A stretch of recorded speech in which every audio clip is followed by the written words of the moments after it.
Hi, welcome back, everybody. This is Lindsay and Linda's Investing. Today, I bring you another guest from my community, one rent at a time. This is Mr. Curtis. He also has a YouTube channel and he is an investor. He's currently house hacking in Washington. But let me introduce himself. Hi, Curtis, how are you? Hey, thanks for having me on, Lindsay. So we met each other actually a few months ago in a conference in Vegas for an ORAAT. You are really tall. I'm sure you get that all the time. Yeah, yeah. Yeah. And then so I recognize you from Mark's channel. I've been, listening to his lives and his interviews, but I know that you've been a house hacking now in Washington and you have a few interesting stories from house hacking.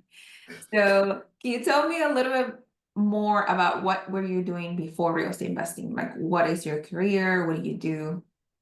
Yeah, so my YouTube channel is PE turned RE because my day job is I'm actually a PE and health teacher, teaching sixth through eighth grade PE and health.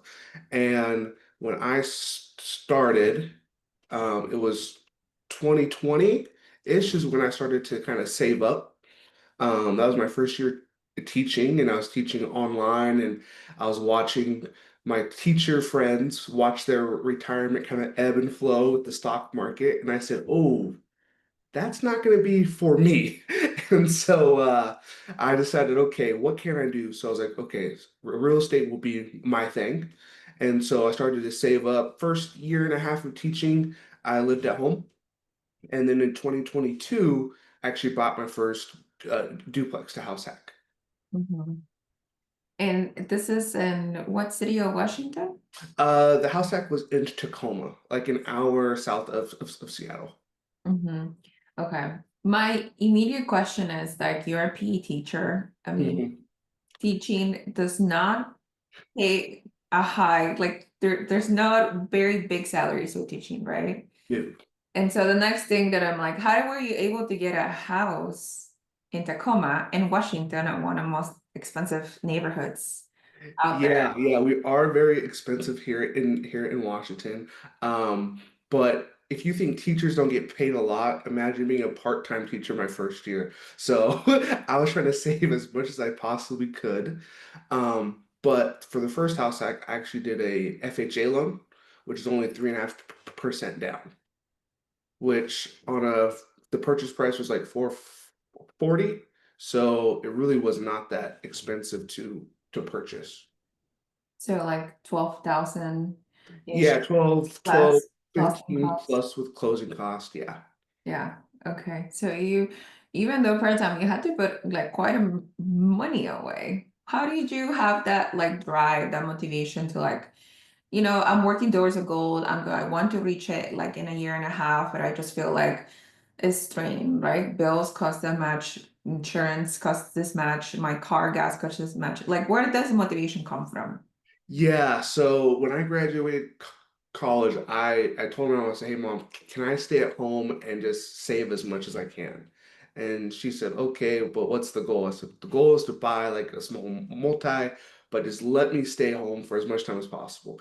So, as a young 20-something year old, staying at home was not necessarily the most cool or fun thing, right? Because you're still under mom's rules and things like that. And I don't really tell this story too often, but our neighbors had this rooster, and every morning this rooster would go off, and it didn't even have to be morning; it'd be morning, night, but it was right next to like my window.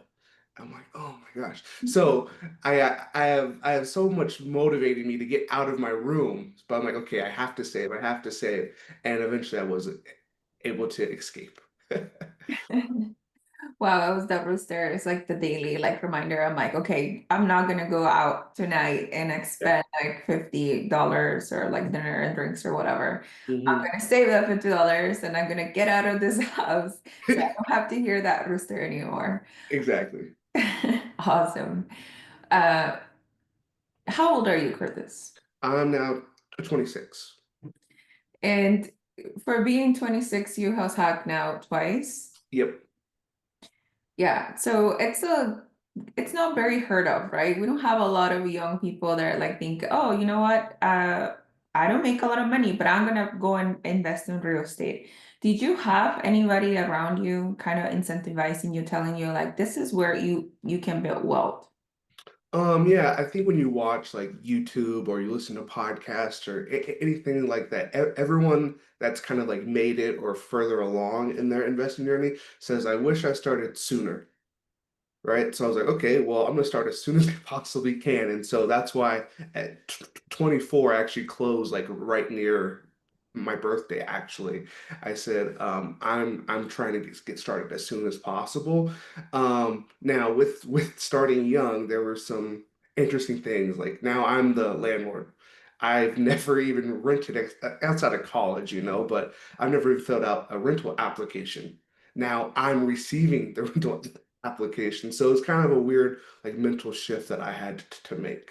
Mhm. And then so when you decided, okay, like I've been listening to the podcast, I'm gonna do it. I saved the money. I went and closed on this house. When you get into that first home, what happens? I honestly, I was like, okay, what's next? What part is next? So l luckily, Dion from Dion Talk is actually really close by, and so when I saw and I listened to his podcast, Bigger Pockets, I heard him talk about like Tacoma. I was like, oh, well, if he's nearby, I need to connect with him. So that's what I actually did, is I found him, I found Tacoma FI because I was like, okay. I listened to all this stuff in theory, but now that I'm here, I have the keys. I have a tenant because I inherited a tenant from when I bought it. I'm like, okay, now what? And so that kind of started off like the journey of learning not just how to acquire property, but how to actually like manage it once you have it. Yeah. But what perfect timing to find Dion. I mean, Dion is somebody that's such a great teacher, and then it's local to your neighborhood.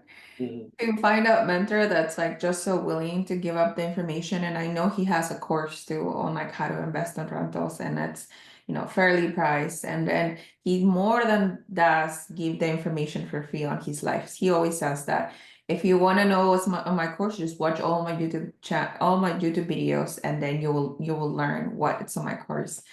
But that was cool that you got a mentor right away, per se. Yeah, it was really cool. And then he has this thing where you can pay like a low amount to have like a Zoom talk with him. And I said, well, if I reach out to him cold, it may or may not come across. So I actually paid that nominal amount to get the Zoom call with him to show him, hey, I'm serious. I need you to hold my hand through this process. Hmm. So you inherited a tenant.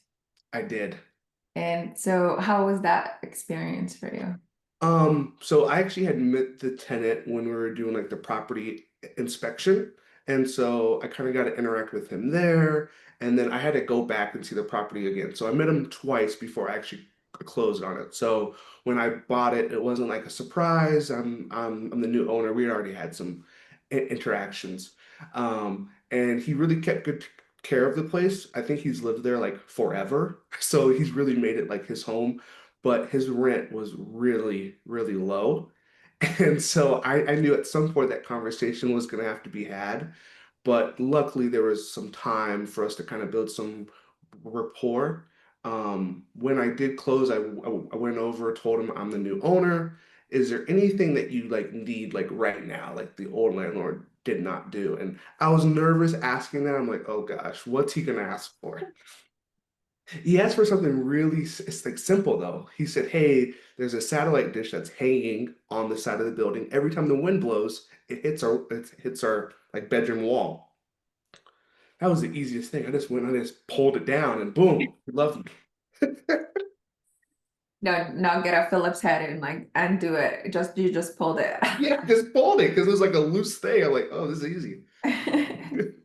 Wow, okay. So now you have the interaction with that tenant that you never done, right? You never had tenants. I don't know if you grew up around real estate investing, so I don't know if you have the lingo or the conversation. I was like, oh, I'm gonna be, telling you what to do or when to pay the money, but He asked you to do something, you fix it.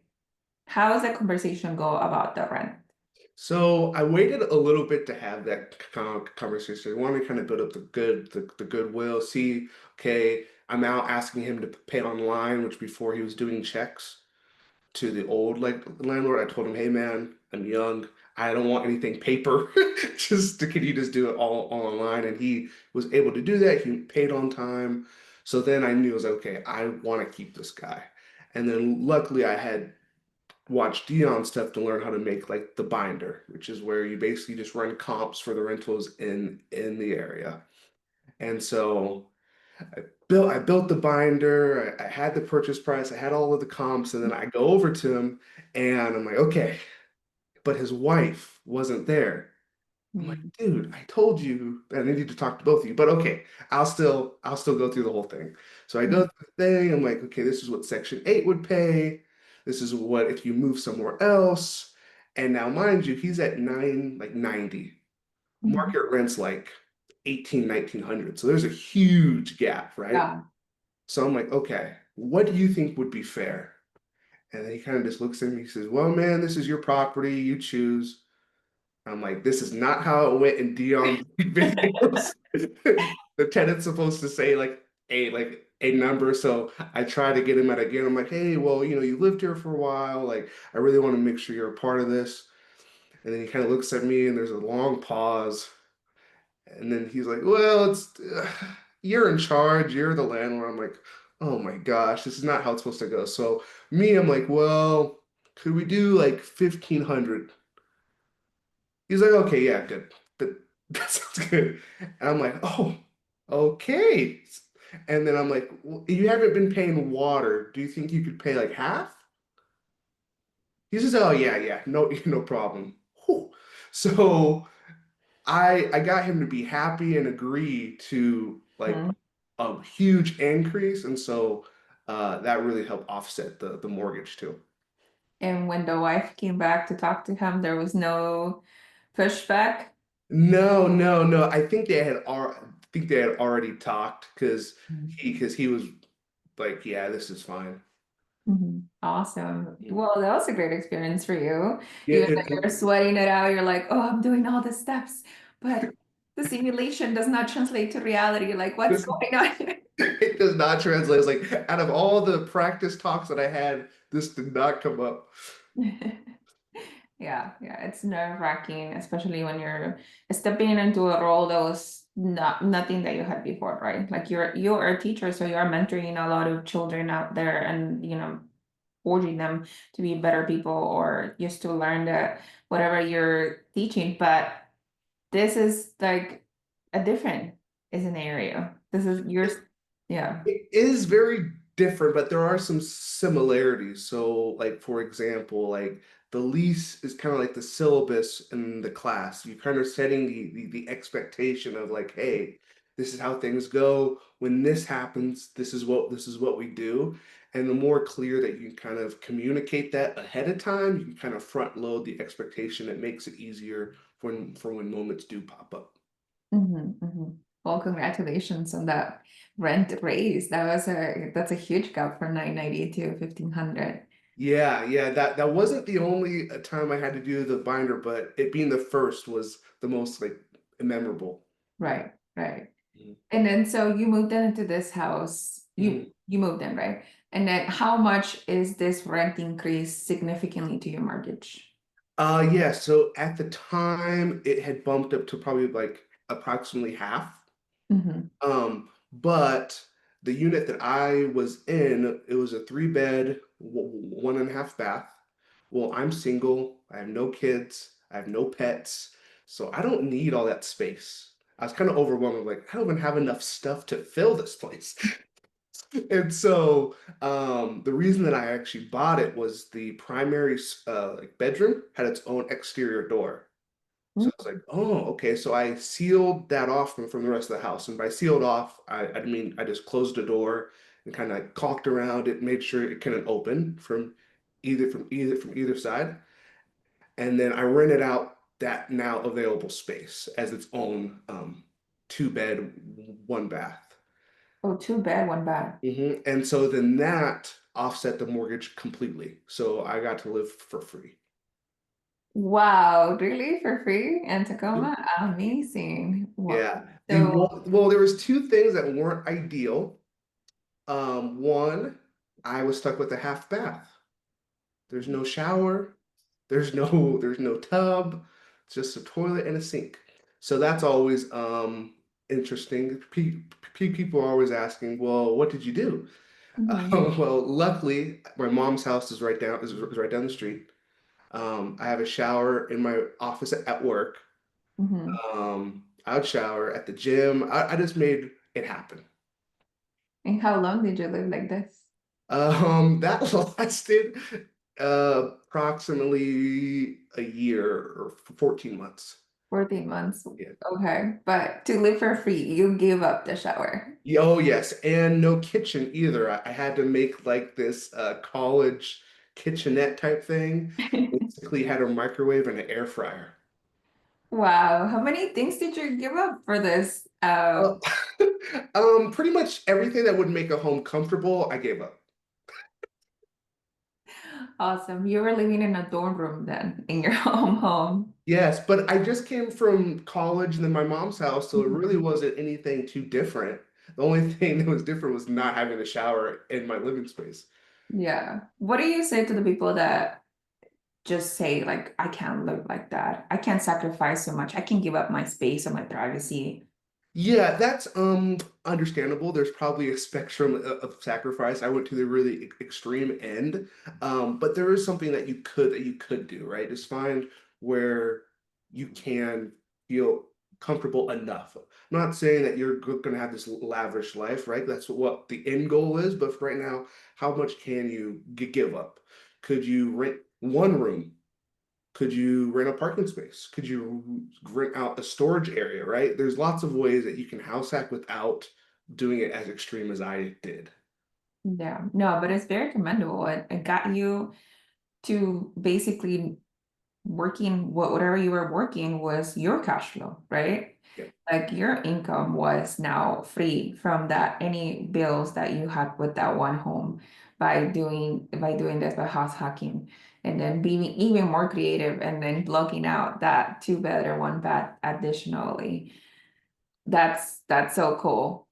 Um, Let me ask you a question. Like, let's say that instead of house hacking, you wanted to rent a one-bedroom apartment in the Mhm. city, like move out of your parents' house and move into a one-bedroom apartment. How much would you be paying in rent?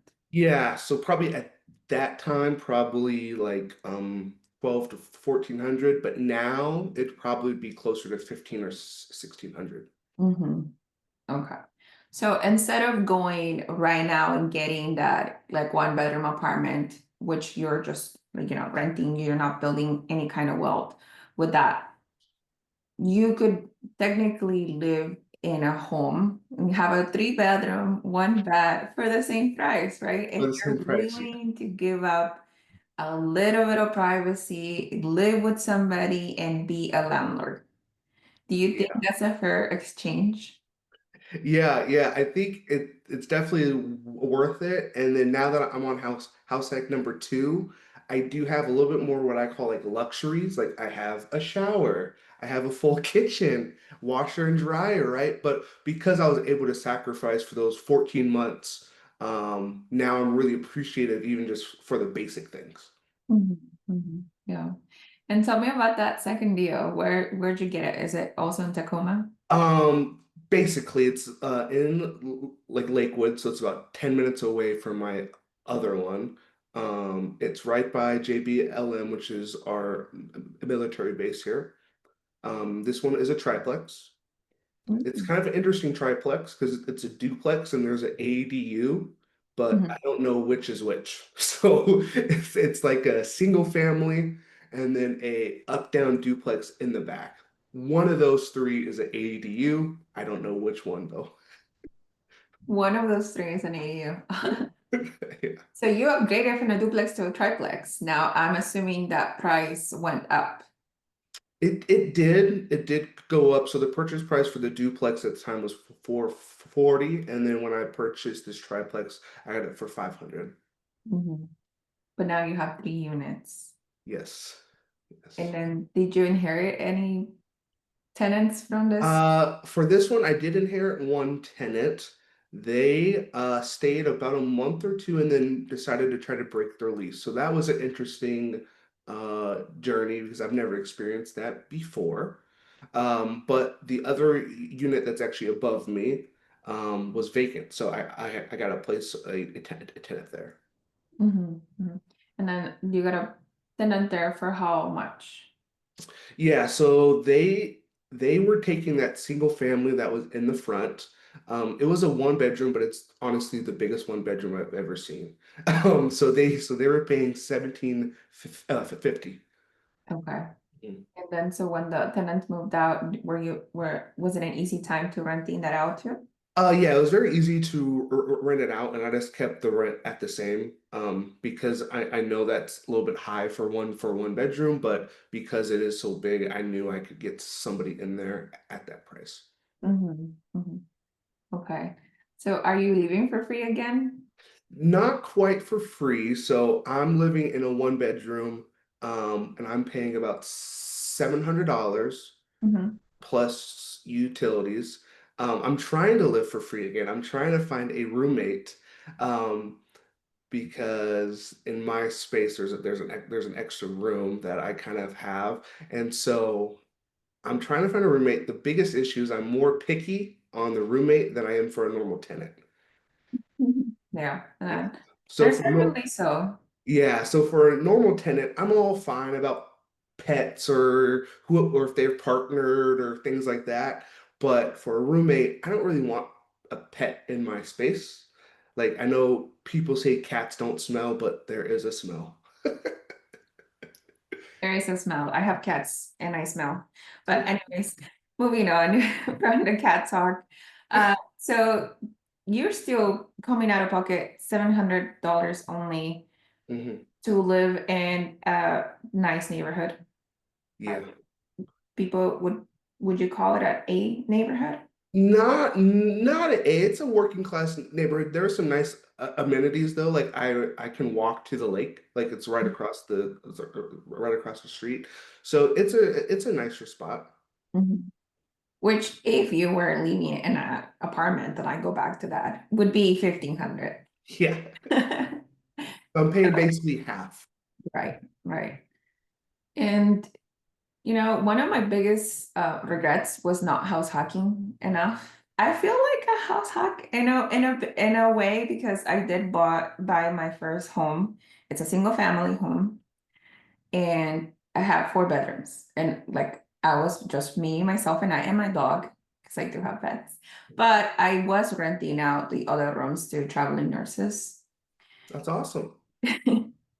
And in between, when I would have a boyfriend, I would charge them rent. So I kind of had a house hacking experience, I feel like. Hey, that is awesome. So did you furnish it yourself? Yes. Oh, nice. See, if I can't find a roommate, I think I'm gonna post mine on like Airbnb or Furnish Finder. But I know for me personally, I'm gonna need help furnishing it because my style is not very good. Yeah. My house is not that big, so it doesn't really take that much effort to furnish it.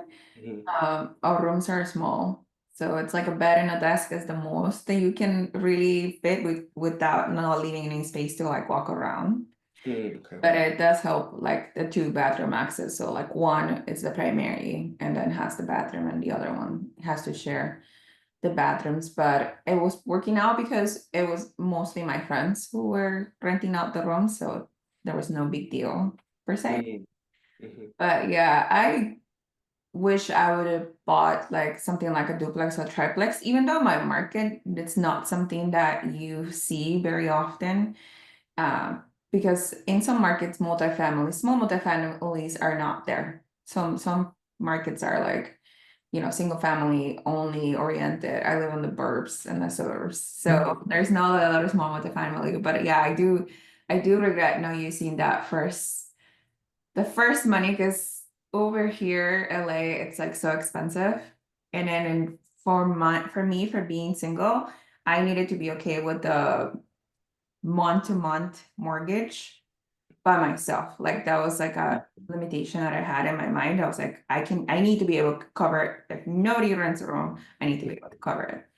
So that meant putting more down as a down payment. Like I had to put 10% down. But I wish I would got in a duplex or a triplex. And you started on 2022. We're talking about recently. You had a good rate. I locked up a good rate at 4.1, the first Yeah. property. And then you went into the second property. What was your interest rate in that one? A little bit different than a 4.1. Yeah. It was like a 6.625 or something like that. So um, kind of that mid to high six range.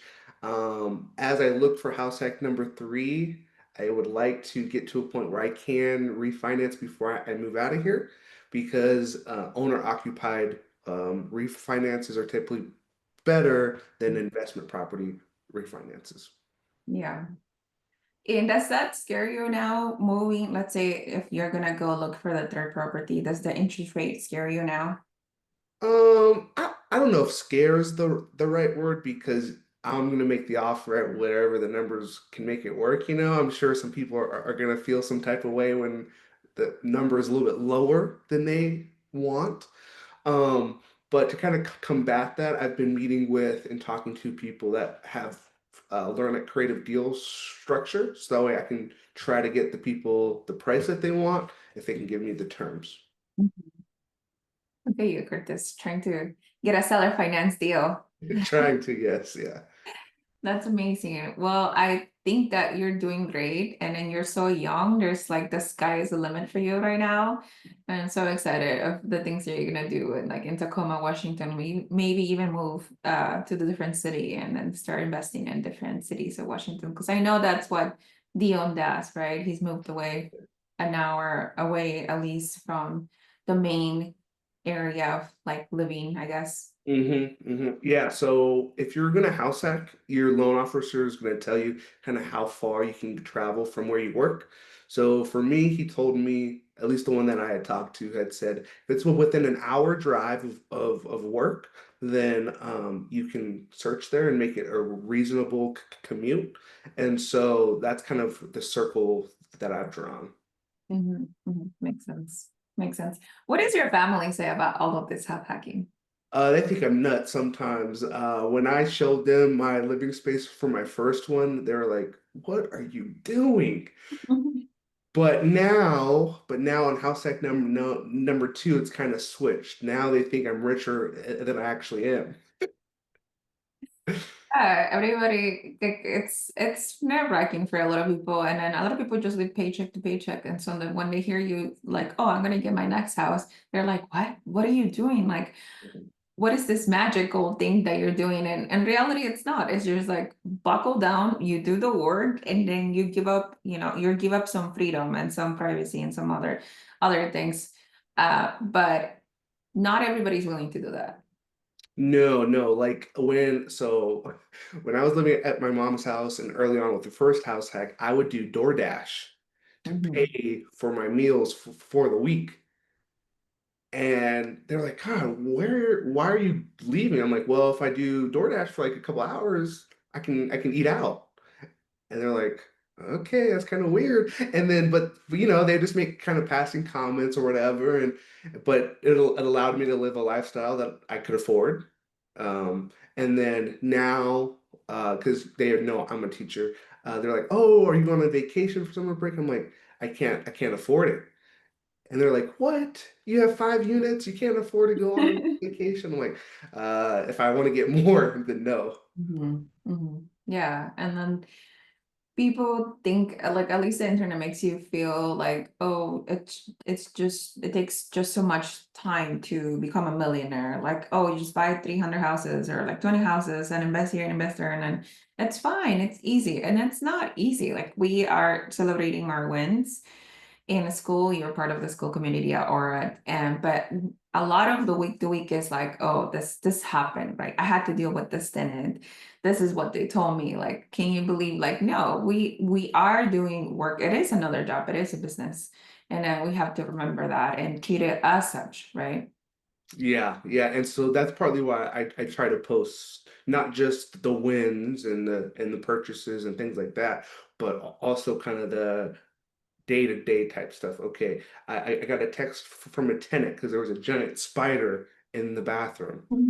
And to their credit, the spider was giant, which is kind of rare for Washington. I think it was huge, but it's just like you don't really hear about that too often.